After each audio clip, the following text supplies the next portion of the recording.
এইটো এটা তেওঁলোকে এটা ফাউণ্ডেশ্যন এটা ষ্টাৰ্ট কৰিছিলে কিবা বুলছাই বুলি। তো ইয়াত আমাৰ নগাঁৱৰে বহুতো মানুহে তাত ইনভেষ্ট কৰিছিলে আৰু সেই ইনভেষ্টটোৰ বিনিময়ত আমি কিবা এটা লাভাংশ পাম বা সেইটো আশাতে বহুতখিনি মানুহে দিছিলে, ষ্টুডেণ্টো আছিলে তাত বহুত। আৰু ইয়াতে এটা নগাঁৱত ডাঙৰকৈ এটা মিউজিক ফেষ্টিভেলো পতা হৈছিলে, স্কাই হাই বুলি। সেই মিউজিক ফেষ্টিভেলটো পতাৰ পিছত তাত ইনভেষ্ট কৰা মানুহ বহুত বেছি ওলালে আৰু লাহে লাহে তেওঁলোকে সেইটো যেনেকৈ কৈ আছিলে তেনেকৈ দিও আছিলে প্ৰথম সময়খিনিত, কিন্তু লাহে লাহে তেওঁলোকৰ বস্তুখিনি নাইকিয়া হৈ হৈ সময়ত পইচা ৰিটাৰ্ণ দিব পৰা নাই বা দিম বুলি কৈ পেলাই সদায় পিছুৱাই গৈ আছে। আৰু আজি এতিয়া লাষ্ট 10 মাহৰ পৰা কি হৈছে, মানুহক সদায় ডেটে দি আছে। আৰু যেতিয়া আমি কাশ্যপৰ ওচৰত যাওঁ যে এনেকুৱা কথা, কাশ্যপে অনিৰ্বাণলৈ পলাই দিয়ে যে পইচাখিনি অনিৰ্বাণৰ ওচৰত আছে, অনিৰ্বাণ আহিলে পইচাটো দিব। এতিয়া আমাৰ কথাটো হৈছে যে আমি অনিৰ্বাণকো পইচা দিয়া নাছিলোঁ, কাশ্যপকো পইচা দিয়া নাছিলোঁ, আমি পইচা দিছিলোঁ বুলছাইক। তো আমাৰ এটাই দাবী যে আমাৰ বুলছাইৰ লগত ৰিলেটেড যিখিনি মানুহ আছে চবকে অকণমান সোধা পোছা কৰক, জেৰা কৰক, আৰু তেতিয়া গোটেইখিনি কথা ওলাই যাব। আৰু দেৱাশ্ৰী কথা ওলাইছে যিহেতু আনিবলৈ দেৱাশ্ৰী দেৱাশ্ৰীক আনিছিলে আৰু আজি আনিব বুলি আমি দেৱাশ্ৰীক জেৰা কৰিব লাগে নেকি আপোনালোকক? দেৱাশ্ৰীক জেৰাটো কৰিব লাগে, কেলেকি আমি বহুত সময়তে আমি দেখি আছোঁ ফেচবুক পোষ্টেই হওক বা হেৰি হওক, তেওঁলোকে এটা লাক্সাৰী লাইফ এটা এনজয় কৰি আছে, ক'ৰবাত বাহিৰলৈও গৈছে, কিবা ভিডিঅ' আছে, লাক্সাৰী গাড়ী গিফ্ট দিছে বুলিও শুনিছোঁ, ৰিং এটা গিফ্ট দিছে বুলিও শুনিছোঁ, বা ঘড়ীও কিবা কিবি এনেকুৱা দামী দামী বস্তু দিছে বুলি গম পাইছোঁ যে সেই পইচাখিনি ক'ৰ পৰা আহিছে। তো সেই বস্তুখিনি ক'ৰ পৰা আহিছে, সেই বস্তুখিনি অকণমান সোধা পোছা কৰিলে।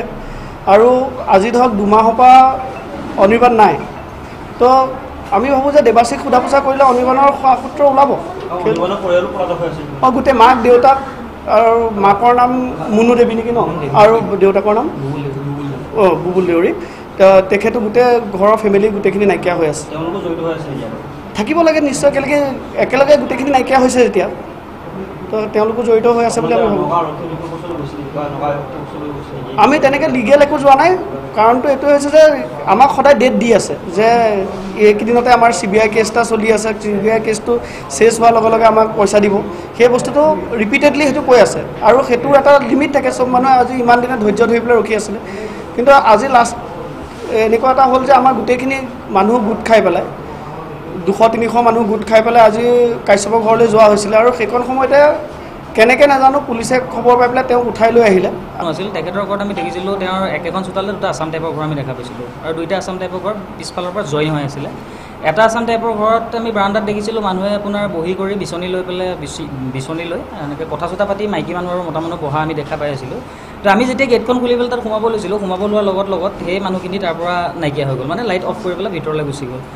ছেকেণ্ড যোনটো ঘৰ আছিলে সেই ঘৰটোত আমি যদু পাটৰক আমি দেখা পাইছিলোঁ। যদু পাটৰ ভিতৰৰ ফালৰ পৰা তেওঁ গেটখন মাৰি দিছিলে, মাৰি দি পেলাই তেখেতে মোক অচিনাকি ভাও দিছিল যে মই তোমাক চিনি নাপাওঁ, তহঁতক আমি চিনি নাপাওঁ, তহঁতে কাইলৈ আহিবি, যি কথা পাতো দিনত পাতিবিহি, আমাৰ লগত এতিয়া কোনো কথা নাই তহঁতৰ, সেই বুলি কৈ পেলাই আমাক তাৰ পৰা ঠিক খেদাই দিয়া বুলি ক'ব লাগিব। যদু পাটৰ ঘনীয়েক ওলাই আহিছিলে, ওলাই আহি পেলাই তেখেতেও আমাক কিছুমান অপব্যৱহাৰ কৰিছে, আৰু যিটো কাৰণে আমি প্ৰাণৰ এটা সংকেত থাকে মানুহৰ, যিহৰ কাৰণে ৰাতি আমি গৈছিলোঁ, আমি 4-5জন মানুহক তাত যদি কোনোবা মাৰপিটো কৰি আমি একো কৰিবলৈ নোৱাৰোঁ। সেইকাৰণে আমি তাৰ পৰা ওলাই বাহিৰত আহি পেলাই আমি নগাঁৱত আমাৰ যিমানখিনি তাতে বিনিয়োগকাৰী আছিল, বিনিয়োগকাৰীক আমি ফোন কৰিব লগা হ'ল যে আমি এনেকৈ এটা সম্ভেদ পাইছোঁ, পাৰিলে আপোনালোক ইয়ালৈ আহক। তেতিয়া আমি পুলিচ প্ৰটেকশ্যন লৈ পেলাই আমি গোটেইখিনি গৈ পেলাই তাত চোৱা চিতা কৰিলোঁ, কিন্তু নাপালোঁ। কিন্তু তাত আমি এটা বস্তু পালোঁ, তেওঁ অনিৰ্বাণ দেউৰীৰ যি 2টা কুকুৰ, ঘৰত পোৱা কুকুৰ আছিল, সেই কুকুৰ 2টা যদু পাটৰ ঘৰত আমি দেখা পাইছিলোঁ।